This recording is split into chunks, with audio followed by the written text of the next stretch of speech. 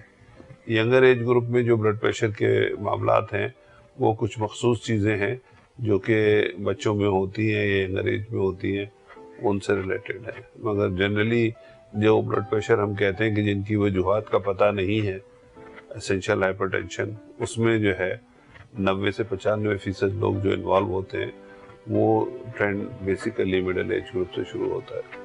صحیح. سر علامات بتائیں ہمیں، بلڈ پریشر کی علامات کیا ہوتی ہیں؟ لوگ عموماً کہتے ہیں کہ ہمارے سر میں درد بہت ہو رہا ہے اور چکر آ رہے ہیں اچانک. ہائی بلڈ پریشر کا مرض ہم کیسے کہہ سکتے ہیں؟ ہم کون سی علامات ہوتی ہیں جو ظاہر ہو جاتی ہیں اور پتہ چلتا ہے کہ یہ ہائی بلڈ پریشر کے مرض لاحق ہو گیا ہے؟ یہ دیکھیں بڑی تکلیف دہ بات ہے. اگر بلڈ پریشر سے ریلیٹڈ علامات ظاہر ہو گئی تو اس کا مطلب ہے کہ بلڈ پریشر کی کمپلیکیشن ہو گئی ہے. تو اسی لیے اس بیماری کے متعلق جو ہے نا ہم کہتے ہیں کہ یہ سائلنٹ کلر ہے، کہ اس کے بارے میں پتہ ہی نہیں چلتا. بلڈ پریشر ہوتا ہے لوگوں کو اور سالوں ان کو بلڈ پریشر ہوتا ہے، اچانک پتہ چلتا ہے کہ ان کو فالج ہو گیا، اچانک پتہ چلتا ہے کہ ان کو سینے میں درد ہوا اور ہارٹ اٹیک ہو گیا یا ان کے گردے فیل ہو گئے، اچانک پتہ چلتا ہے کہ ان کی آنکھیں ضائع ہو گئی، اچانک پتہ چلتا ہے کہ ان کے گردے ضائع ہو گئے. تو جب بلڈ پریشر کے سمٹمز جس کو ہم کہتے ہیں کہ مریض کو ہوں گے، دیٹ مینس کہ کمپلیکیشن ہو چکی ہوتی ہے. اس کے علاوہ یہ ہے کہ جنرلی اگر آپ کہیں کہ چلنے پھرنے میں جلدی سانس پھول جانا، کیونکہ بلڈ پریشر ایک دم شوٹ کرتا ہے، سیڑھی چڑھنے میں ایک دم سے زیادہ سانس پھول جانا اگر بلڈ پریشر کی وجہ سے ہے. اس کے علاوہ سینے میں درد ہونا، سر میں درد ہونا. اب سر میں درد ہونے کی جو وجوہات ہیں عام طور پہ وہ آنکھوں سے ریلیٹڈ بھی ہیں، نزلے زکام سے ریلیٹڈ بھی ہیں، مگر اس میں ایک میجر فیکٹر بلڈ پریشر کا بھی ہے اگر انسان جو ہے نا جلدی پک کر لے. اور بلڈ پریشر کے لیے اسی لیے کہا جاتا ہے کہ آپ کو باقاعدگی سے چیک کرانا ہے.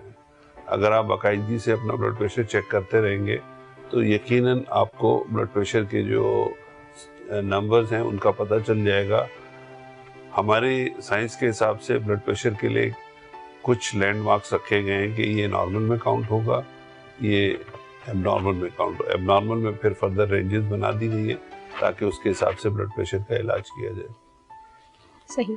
اچھا سر، ہمیں یہ بتائیں کہ یہ جو علامات آپ نے بتائیں کہ سر کا درد، اور مطلب کس وقت کس ایج میں بلڈ پریشر چیک کرنا چاہیے؟ خاص طور پہ اگر ینگ ایج میں بھی کچھ چیزیں سامنے آ رہی ہیں تو کس ایج میں عموماً بلڈ پریشر چیک کرنا چاہیے؟ عام طور پہ 15 سے 18 سال کی عمر میں جو ہے نا آپ کو بلڈ پریشر کو چیک کرنا چاہیے. اور بلڈ پریشر چیک کرنے کے لیے بڑے خصوصی طور پہ اس چیز کا اہتمام رہے کہ بلڈ پریشر سکون کے ماحول میں لیا جائے، 15 سے 20 منٹ آرام سے بیٹھ کے لیا جائے. اور بلڈ پریشر کے دوران لینے کے دوران اس چیز کا اہتمام ہو کہ ہم جو آلہ استعمال کرتے ہیں اس میں مرکری مینومیٹر کہتے ہیں، اس کی جو ریلیز کریں گے پریشر وہ سلولی کریں تاکہ بلڈ پریشر کی ریڈنگ جو ہے نا ایکچوئل آپ کو پتہ چل جائے. اور عام طور پہ کوشش یہ کی جاتی ہے کہ شروع میں بلڈ پریشر دونوں ہاتھوں میں کیا جائے تاکہ پتہ چل جائے کہ کوئی ڈفرینس تو نہیں ہے دونوں ہاتھوں میں بلڈ پریشر کا.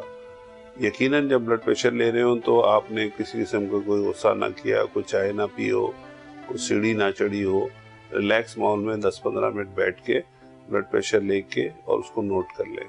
اور یہ ایک دن نہ لیں. اگر آپ کو یہ فیصلہ کرنا ہے کہ جی مریض کو بلڈ پریشر ہے یا نہیں ہے تو ایک سے زائد دفعہ آپ کو مختلف اوقات میں مختلف دنوں میں بلڈ پریشر کی ریکارڈنگ کی جائے تاکہ یہ فیصلہ ہو کہ بلڈ پریشر ہے یا نہیں ہے. کیونکہ جذبات کی صورت میں یا کوئی کسی قسم کی انزائٹی کی صورت میں یا تیزی سے کہیں سے چل کے آئے ہوں یا سیڑھی چڑھی ہوں تو وقتی طور پہ بلڈ پریشر بڑھ جاتا ہے. یہ ایک نیچرل فینومنا ہے. تو اس چیز کو ایکسکلوڈ کرنے کے لیے ضروری ہے کہ سکون کے ماحول میں اور ایک سے زیادہ دفعہ ریڈنگ لی دیں تاکہ فیصلہ ہو بلڈ پریشر ہے یا نہیں. صحیح. سر اچھا ہمیں یہ بتائیں، آپ جیسے بتا رہے ہیں کہ 15 سے 18 سال کی عمر میں شروع کر دینا چاہیے. جی. عموماً ہمارے یہاں دیکھا ہے کہ سینٹرل اوبیسٹی بہت زیادہ ہے. مطلب اگر آپ ہم مڈل ایج دیکھ لیں 25 کے بعد اب ہم دیکھتے ہیں کہ سینٹرل اوبیسٹی بہت زیادہ اب دیکھی جا رہی ہے. تو کیا ان میں بھی کچھ علامات ظاہر ہوتی ہیں؟ کیا ان لوگوں کو بھی اپنا فریکوینٹلی جو ہے وہ بلڈ پریشر چیک کرنا چاہیے؟ اور ہمیں نارمل ریڈنگ بتائیں کہ نارمل ریڈنگ کتنی ہوتی ہے؟ ڈیفینیٹلی بلڈ پریشر چیک کرنا چاہیے. ایک چیز میں آپ کو ایڈیشنلی بتا دوں, یہ ابھی تک کتابوں میں نہیں آیا ہے مگر یہ ہمارے تجربے میں ہے. ایک بڑا عجیب سا ٹرینڈ ہے جو ہر گھر میں ہے کہ ہر ایک لیٹ سوتا ہے صرف اس لیے کہ اس نے موبائل پہ جو نا براؤزنگ کرنی ہوتی ہے یا کمپیوٹر پہ کام کر رہے ہوتے ہیں. جو بھی وجوہات ہیں, لیٹ سٹنگ, لیٹ سونے کی وجہ سے ڈیفینیٹلی بلڈ پریشر کے معاملات ہوتے ہیں. اور یہ میرے پرسنل ایکسپیرینس میں نے دیکھا ہے. اور اس میں صرف آپ کاؤنسلنگ کریں اور اس چیز کو اگر آپ اوائڈ کریں گے تو چیزیں بہتر ہو جائیں گی. یہ ایک ایڈیشنل چیز ہے جو میں سمجھتا ہوں کہ اس پہ بہت زیادہ زور دینا چاہیے. صحیح. جیسے ترقی ہو رہی ہے اور چیزیں آ رہی ہیں, مشینریاں جس طرح ہم استعمال کر رہے ہیں, اس کی وجہ سے بھی ہم یہ کہہ سکتے ہیں, آپ کے کہنے کا مطلب یہی ہے کہ امراض میں اضافہ ہو رہا ہے. نہ صرف بلند فشار خون بلکہ ذیابیطیز کا مرض بھی اس میں بڑھتا جا رہا ہے. اور سینٹرل اوبیسٹی ایک بہت بڑا فیکٹر ہے ان دونوں امراض کو کور کرنے کے لیے. سر اچھا مجھے یہ بتائیں کہ ہمارا نارمل بلڈ پریشر کتنا ہوتا ہے اگر ہم چیک کریں, اور ہمارا نارمل کتنا ہونا چاہیے؟ ہمارا نارمل بلڈ پریشر بالکل, دیکھیں میں پھر آپ کو بتا دوں, یہ نمبر ہم فکس نہیں کر سکتے, رینج ہوتی ہے. تو 120/80 جو ہے نا ہم اس کو نارمل میں لیتے ہیں. اب اس کو آپ 100 اور 120 کے درمیان رکھ لیجئے اوپر کا, اور نیچے کا 60 اور 80 کے درمیان رکھ لیجئے.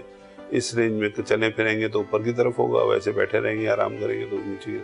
تو یہ 120/80 کا نمبر ہے جس کو ہم نارمل میں کاؤنٹ کرتے ہیں. اس کے بعد جو ہے نا ایک رینج آتی ہے 120 سے لے کے 129 تک, اس کو ہم ایلیویٹڈ میں کاؤنٹ کر لیتے ہیں. اور 80 سے 85, اور اس کے بعد پھر جو ہے 10-10, 20-20 کر کے 2 رینجز اور ہیں. وہ پھر بلڈ پریشر ہائی میں آ جاتا ہے, اور وہ جب اسٹیبلش ہو جاتا ہے تو اس کی بنیاد سے جو ہے آپ علاج کو پھر مخصوص طریقے سے علاج شروع کرتے ہیں. صحیح. سر اچھا مجھے یہ بتائیں کہ جیسے ہم نے عموماً دیکھا آفیسز میں اچانک لوگوں کا بلڈ پریشر شوٹ کر گیا, اور یا ان کو ہارٹ اٹیک ہوا, یا ان کا کوئی فالج کا کوئی ہو گیا. احتیاط ہمیں بتائیں کہ لوگوں کو احتیاط کیا کرنی چاہیے کہ مطلب اچانک ان کو کوئی کمپلیکیشن بلڈ پریشر کی وجہ سے ہو گئی. اور عموماً اموات بھی دیکھی ہیں کہ اس میں ہارٹ اٹیک میں تو خاص طور پہ اموات ہو جاتی ہیں لے جاتے دفاتر میں. لوگوں کو سمجھ نہیں آ رہا ہوتا کہ ان کو ہارٹ اٹیک ہوا ہے یا کیا ہوا ہے. تو اس وقت کیا ہونا چاہیے؟ اس وقت دیکھیں, اگر ہارٹ اٹیک ہو رہا ہے تو ہارٹ اٹیک میں سب سے پہلا کام یہ ہے کہ مریض کو پہلی فرصت میں قریب ترین کارڈک فیسیلٹی پہ لے جائیں.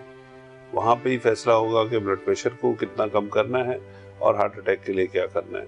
اسی طرح اور بھی جتنی ایمرجنسیز ہیں اس کے لیے ڈیفینیٹلی آپ آفس میں کچھ نہیں کر سکتے, وہاں سوائے اس کے کہ ان کو لٹا دیں اور اس کے بعد ان کو امیڈیٹ کیئر جو ہے نا اس پہ لے جائیں. ایک چیز میں ساتھ کے ساتھ آپ کو بتاتا چلوں, بلڈ پریشر کے لیے ایک 50 کا رول ہے کہ اوور آل جو بلڈ پریشر ہیں لوگوں کو, اس میں سے صرف 50% لوگوں کو پتا چلتا ہے کہ بھئی یہ بلڈ پریشر ہے اگر آپ دیکھتے ہیں تو. صحیح. باقی 50% کو پتہ ہی نہیں ہوتا. اب جو 50% آپ نے ڈائگنوز کر لی ہیں, ان 50% کا جب آپ علاج کرتے ہیں تو ان 50% میں سے صرف 50% جو ہے نا ان کے بلڈ پریشر کنٹرول ہوتے ہیں, کوئی دوائی صحیح نہیں مل رہی ہوتی. ٹھیک ہے. اب تیسرے جو بات ہے اس کے ساتھ ہی جو آخری 50% ہیں اس میں سے بھی جب آپ علاج وغیرہ اطمینان بخش کرتے ہیں تو پھر جا کے 50% میں بلڈ پریشر اچھا کنٹرول ہوتا ہے. تو اگر 100 پیشنٹ ہیں ان میں سے تقریباً 12 سے 15% پیشنٹ ہیں جن کا بلڈ پریشر اچھے علاج کے ساتھ کنٹرول ہو رہا ہوتا ہے. تو پہلے ڈائگنوز نہیں ہونا, ڈائگنوز ہونے کے بعد ٹریٹمنٹ نہیں ملنا, ٹریٹمنٹ ملنے کے ساتھ ایڈیکویٹ ٹریٹمنٹ نہیں ہے, اس کے بعد کہیں جا کے. تو یہ ساری چیزیں اگر آپ یہ 12.5 کا نمبر اطمینان بخش طریقے سے 60-70% پہ آپ لے آئیں گے کہ اچھا علاج ہو رہا ہے, تو پھر یہ معاملات جو اچانک کمپلیکیشن ہو رہی ہے اس کا ریٹ جو ہے بہت زیادہ کم ہو جائے گا. صحیح. اچھا سر ہمیں یہ بتائیں, آپ جیسے بتا رہے ہیں کہ بلڈ پریشر کا مرض جو ہے وہ پاکستان میں بہت زیادہ ہے. 12% آپ کہہ رہے ہیں کہ صرف علاج کر پاتے ہیں اور ان کا صحیح ٹریٹمنٹ ہوتا ہے اور وقت پر ہوتا ہے. 100 میں سے 12 سے 15% کا صحیح ٹریٹمنٹ ہو رہی ہوتی ہے کہ بلڈ پریشر صحیح ٹریٹمنٹ سے مراد کہ ان کا بلڈ پریشر اچھا کنٹرول ہو رہا ہوتا ہے. یہ ایک جنرل ٹرینڈ یہاں نہیں ساری دنیا میں ہے اس طرح. صحیح. ایک وقفہ لیتے ہیں, وقفے کے بعد مزید اپنی گفتگو کو جاری رکھیں گے.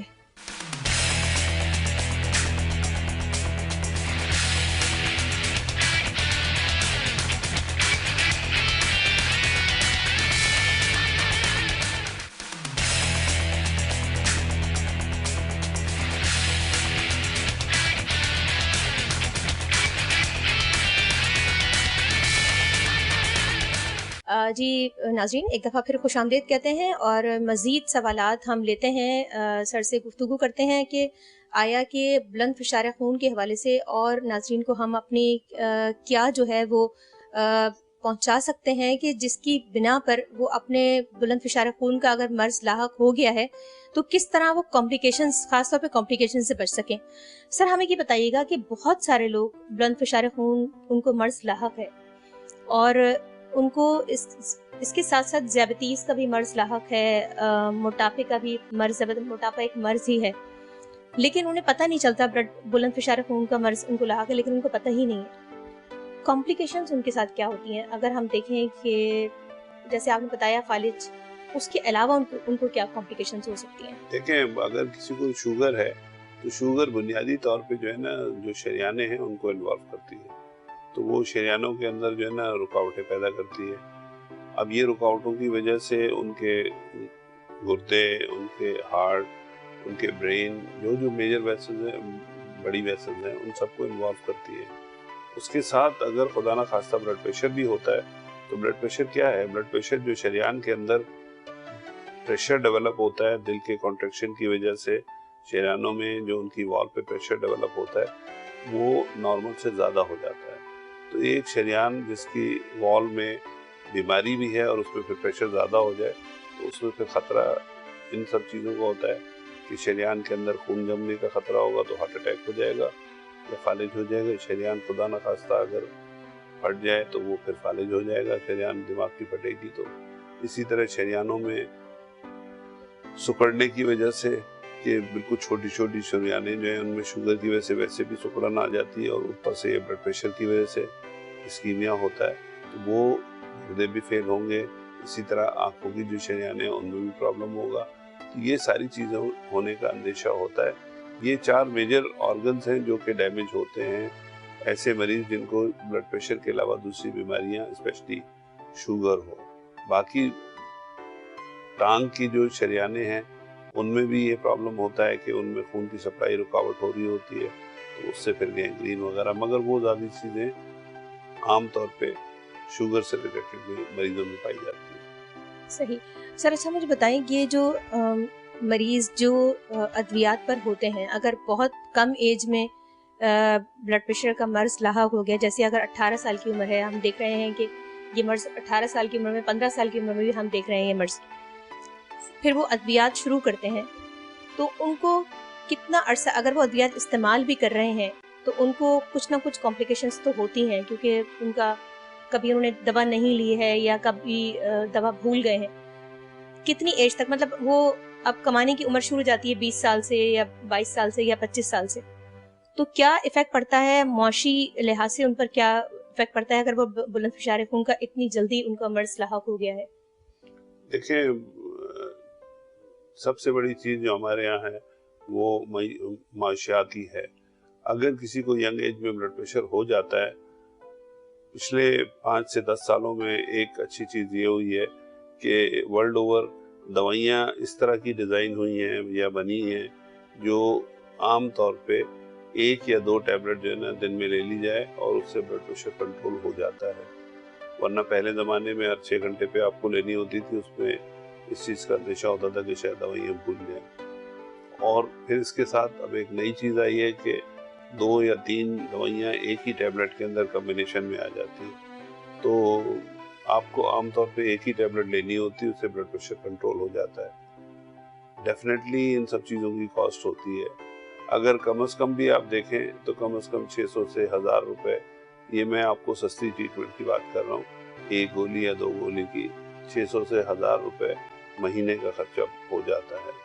اگر کوئی احتیاط نہیں کرتے اور بلڈ پریشر کنٹرول میں نہیں آتا تو پھر آپ سمجھ لیں کہ یہ اور دوائیاں ایڈ کرنے سے اس خرچے میں پھر اضافہ ہو جاتا ہے۔ صحیح، مطلب ارلی ایج میں اگر وہ کنٹرول نہیں کر پا رہا اور ادویات نہیں لے رہا تو ارلی ایج میں ہی کمپلیکیشن کا شکار ہو جاتا ہے، مطلب جب کمانے کی عمر ہے۔ دوائیاں باقاعدگی سے نہیں لیں گے تو پھر بلڈ پریشر کنٹرول نہیں رہے گا، تو اس کا کنٹرول نہ ہونے کی وجہ سے جو ہے اس کے لیول نمبر جو ہے نا زیادہ ہو جائے گا۔ اگر 140 150 ہے تو وہ 170 200 تک چلا جائے گا اگر آپ دوائیاں نہیں لیں گے۔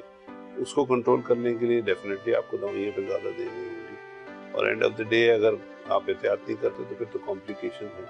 کمپلیکیشنز کا مطلب یہ ہے کہ پھر آپ کے لیے آپ فزیکلی ڈسیبل بھی ہونے کا اندیشہ ہو جاتا ہے، پلس پھر کمپلیکیشن ریلیٹڈ جو ٹریٹمنٹ ہے وہ بہت مہنگی ہے۔ صحیح، کمپلیکیشن کی ٹریٹمنٹ جو ہے وہ بہت مہنگی ہے۔ ہے سر اچھا ہمیں یہ بتائیں کہ جو لوگ ادویات بلڈ پریشر کی وقت پر استعمال کرتے ہیں، وقت پر اپنی دوائیاں کھاتے ہیں، وہ کیسی زندگی گزار لیتے ہیں؟ مطلب وہ کس حد تک آپ نے دیکھا آپ کی لائف میں تو بہت سارے پیشنٹس ہوتے ہیں، نارمل لائف ہوتی ہے، مطلب ان کی لائف بالکل ٹھیک ہوتی ہے؟ جی ہاں، بالکل نارمل ہوتی ہے۔ وہ دیکھیں اس میں بنیادی چیز یہی ہے کہ آپ کو اپنے مرض کے بارے میں پتا ہو، تو اس کے بعد جو ہے نا آپ کے لیے زندگی آسان ہو جاتی ہے کہ علاج بھی آسان ہو جاتا ہے۔ ڈاکٹر تو اپنا علاج 30-40% ہی کرتا ہے نا، سارا جو علاج ہوتا ہے وہ مریض نے خود کرنا ہوتا ہے۔ شوگر کے مریضوں میں تو بہت زیادہ کرنا ہوتا ہے، مگر ویسے بھی عام طور پہ ہر بیماری میں سارا رول مریض کا اپنا ہے۔ وہ 60 سے 70% دوائیاں ٹائم پہ کھائے گا تو ہے نا، اگر آپ کو ہم اچھی دوائی تجویز کر بھی دیں گے، آپ نہیں کھائیں گے تو پھر فائدہ نہیں ہے۔ تو مریض کو اپنا رول جو ہے 60-70% اگر وہ اس میں شامل ہوگا علاج میں تو اطمینان بخش چیزیں رہیں گی، نمبر 1۔ نمبر 2، بلڈ پریشر کے مریضوں میں بہت ضروری ہے کہ ان کے گھر میں ان کے پاس آلہ موجود ہو اور وہ باقاعدگی سے چیک کرتے رہیں۔ بلڈ پریشر کی جو بیماری ہے اس میں موسم کے تغیرات کی وجہ سے سردیوں میں تھوڑا سا بی پی بڑھنے کا اندیشہ ہوتا ہے، تو اس لیے آپ کے پاس آلہ ہوگا تو آپ کو پتہ چل جائے گا کہ بھائی بلڈ پریشر تھوڑا سا میرا ویریبل ہو رہا ہے، تو دوائی کم زیادہ آپ کر سکتے ہیں۔ تو یہ بہت ضروری ہے کہ آپ اپنے علاج میں شامل بھی ہو جائیں، دوائی کی صورت میں بھی، احتیاط کی صورت میں بھی، اور فالو اپ کی صورت میں بھی۔ صحیح۔ اچھا سر، آج کے دن کے حوالے سے آپ کوئی پیغام دینا چاہیں خاص طور پہ بلند فشار خون کے مریضوں کو، اور خاص طور پہ وہ مریض جو سینٹرل اوبیسٹی کا شکار ہیں یا ذیابیطیز کے مریض ہیں اور ان کو بلند فشار خون کا مرض بھی لاحق ہے، کیا پیغام دینا چاہیں گے اس حوالے سے؟ دیکھیں اس میں پیغام بالکل سمپل ہے، کوئی راکٹ سائنس نہیں ہے، کوئی بڑی بات نہیں ہے۔ ہر ایک کو سب سے پہلے یہ دیکھنا ہے کہ اس کی ہائٹ کے حساب سے اس کا وزن مناسب ہے کہ نہیں ہے، نمبر 1۔ نمبر 2، کوشش یہ کریں 40 سے 50 منٹ کی ڈیلی کی، کچھ نہیں کرتے تو واک ضرور کریں۔ نمبر 3، ہمارے یہاں کیونکہ ٹرینڈی ہو گیا کہ گاڑیوں کا، موٹر سائیکل کا استعمال بہت ہو گیا، تو آپ نے یہ کوشش کرنی ہے کہ آپ کے گھر کے آس پاس جو چھوٹے موٹے سودا صرف کے لیے آپ باہر نکلتے ہیں گاڑی میں نہ جائیں، وہ آپ نے پیدل جانا ہے اور لے کے آنا ہے۔ اس میں ڈیفینیٹلی تھوڑی بہت کاہلی کا عنصر ہوتا ہے، مگر اب آپ روٹین بنا لیں گے تو چیزیں بہتر ہو جائیں گی۔ اور اس میں جو سب سے امپورٹنٹ چیز ہے کہ یہ جو آپ ہیلدی ایکٹیویٹی اپنی شروع کریں گے اس میں آپ اپنے بچوں کو اور اپنی فیملی کو انوالو کریں، کیونکہ یہ ٹرینڈ بنے گا تو پھر فیوچر میں یہ چیزیں بہتر ہوتی چلی جائیں گی۔